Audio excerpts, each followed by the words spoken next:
দীর্ঘ কয়েকদিন ধরে যে আওয়ামী লীগ ঝটিকা মিছিল করছে রাজধানী ঢাকা সহ দেশের বিভিন্ন এলাকায়, সেই ঝটিকা মিছিলের প্রতিবাদ জানাচ্ছেন আজকে ঢাকা মহানগর যুবদল, পাশাপাশি এখানে যুবদল সহ বিএনপির অন্যান্য অঙ্গ সংগঠন যেগুলো রয়েছে তারা কিন্তু এই প্রতিবাদ জানিয়ে তারা রাজধানীর নয়াপল্টন এলাকা থেকে বিজয়নগর হয়ে একেবারে প্রেস ক্লাব পল্টন মোড় হয়ে তারা আজকে একটি বিক্ষোভ মিছিল করেছেন। সেই বিক্ষোভ মিছিলে আমরা দেখতে পাচ্ছিলাম, সেই বিক্ষোভ মিছিলটি শেষ করে তারা একেবারে শাহবাগ মোড়ে আসেন। রাজধানীর হাইকোর্ট যে প্রাঙ্গণটি রয়েছে সেই প্রাঙ্গণ থেকে তারা একটি বিক্ষোভ মিছিল নিয়ে আসেন এবং এই বিক্ষোভ মিছিল থেকে তারা আসলে বলছেন যে আওয়ামী লীগের যে বিভিন্ন ধরনের কর্মসূচি তারা আসলে ঘোষণা করছেন, সে সকল কর্মসূচি আসলে তারা প্রতিহত করতে সার্বিক তারা প্রস্তুতি তারা গ্রহণ করেছেন। আমরা দেখতে পাচ্ছি এই যে বিক্ষোভ মিছিলটি, এটি ঢাকা মহানগর দক্ষিণ যুবদলের সদস্য সচিব রবিউল ইসলাম নয়নের নেতৃত্ব হচ্ছে এবং এই বিক্ষোভ মিছিলটি ইতিমধ্যেই রাজধানীর নয়াপল্টন থেকে শুরু হয় বিজয়নগর পল্টন প্রেস ক্লাব হয়ে একেবারে আবারও এসে থামে শাহবাগ এলাকায়। সেই শাহবাগ থেকে তারা ঢাকা বিশ্ববিদ্যালয় ক্যাম্পাসের যে প্রাঙ্গণটি রয়েছে সেখানে তারা আসলে প্রবেশ করছেন। বর্তমানে শাহবাগ থানার সামনে আছেন। আমরা দেখতে পাচ্ছি এখানে যুবদলের যারা নেতৃবৃন্দ রয়েছেন, অর্থাৎ আওয়ামী লীগের যে বিভিন্ন ধরনের কর্মসূচি রয়েছে সেই কর্মসূচিগুলোকে আসলে প্রতিহত করার জন্য যুবদলের আজকের এই বিক্ষোভ মিছিল এবং যুবদল আসলে মূলত তারা এই যে আওয়ামী লীগের বিভিন্ন ধরনের কর্মসূচি ঘোষণা করেছেন আগামী 13 নভেম্বরকে ঘিরে, সেই কর্মসূচি তারা প্রতিবাদ জানাচ্ছেন এবং তারা বলছেন এই ধরনের কর্মসূচিকে যুবদল মাসে থেকে প্রতিহত করবে, সেটি আমরা দেখতে পাচ্ছি। এবং এখানে যুবদল সহ এখানে অন্যান্য নেতৃবৃন্দরা তারা কিন্তু আসলে উপস্থিত আছেন এবং তারা এখানে উপস্থিত থেকে আওয়ামী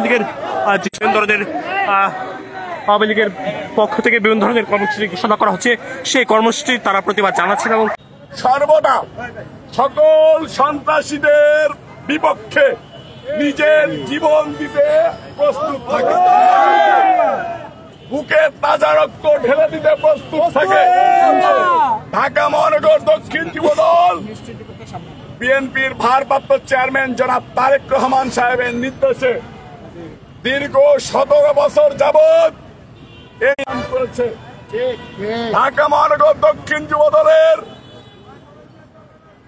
অপোজিশন হিসেবে ফাইট করেছে আওয়ামী লীগের সাথে পুলিশও, বিজিবি, ডিবি, র্যাব, তাদেরকেও প্রতিহত করে ঢাকা মহানগর তারেক রহমান সাহেবের আস্থা অর্জন করেছে এবং তারেক রহমান সাহেবকে আন্দোলন উপহার দিয়েছে।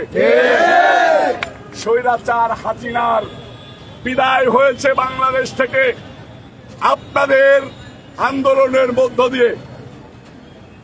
4 আগস্ট ঢাকা মহানগর দক্ষিণ যুবদল এই যে শাহবাগ মোড়, এই শাহবাগ মোড়ে সকালবেলা হাজার হাজার নেতাকর্মী নিয়ে আমার নেতৃত্বে এবং গাফফারের নেতৃত্বে উপস্থিত হয়েছিলেন। আজকেও যখন বাংলাদেশকে নিয়ে ষড়যন্ত্র করা হচ্ছে তখন ঢাকা মহানগর দক্ষিণ যুবদল এই রাত 11টা বাজেও ঘরে বসে নেই, ঘরে বসে থাকতে পারে না। দেশের প্রয়োজনে, জাতির প্রয়োজনে ঢাকা মহানগর দক্ষিণ যুবদল নিজের জীবনকে উৎসর্গ করবে। তারেক রহমান সাহেবের নির্দেশনা আসলে বাংলাদেশের মাটিতে কোন অন্যায়কারীকে আর চুল পরিমাণ কোন ছাড় দেওয়া হবে না। ঢাকা মহানগর দক্ষিণ যুবদলের সদস্য সচিব রবিউল ইসলাম নয়নকে গোয়েন্দা সংস্থা ডেকে নিয়ে বলেছে আওয়ামী লীগ আপনাকে টার্গেট করেছে, গ্রেনেড হামলার মধ্য দিয়ে আপনাকে হত্যা করতে পারে। আমি রবিউল ইসলাম নয়ন দেশবাসীকে বলতে চাই, আপনাদের সন্তান, আপনাদের ভাই রবিউল ইসলাম নয়নের শরীরে শহীদ রাষ্ট্রপতি জিয়াউর রহমান সাহেবের আদর্শিক রক্ত বহমান। রবিউল ইসলাম নয়নকে থামিয়ে দেয় এরকম শক্তি আল্লাহ ছাড়া পৃথিবীতে কারো নেই।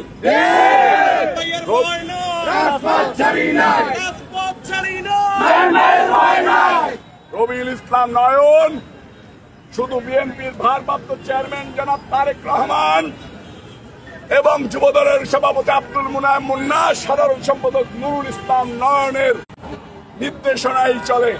রবিউল ইসলাম নয়নকে ভয় দেখিয়ে দমানো যায় না। রবিউল ইসলাম নয়নকে গুলি করে দমানো যায় না। রবিউল ইসলাম নয়নের শরীরে গ্রেনেড হামলা করে থামানো যায় না। সকলকে ধন্যবাদ জানাচ্ছি, মাঠে থাকার আহ্বান জানাচ্ছি। আমরা স্লোগান দিতাম, বাঁশের লাঠি তৈরি করো, হাসিনাকে বিদায় করো, ফ্যাসিবাদকে বিদায় করো। এবার আপনাদেরকে বলে দিচ্ছি, বাঁশের লাঠি তৈরি করো, আবার এই মুজিববাদ বাংলাদেশের ষড়যন্ত্রকারীদেরকে প্রতিহত করো। ধন্যবাদ জানিয়ে আজকে সবাই এখানে ঘোষণা করছি।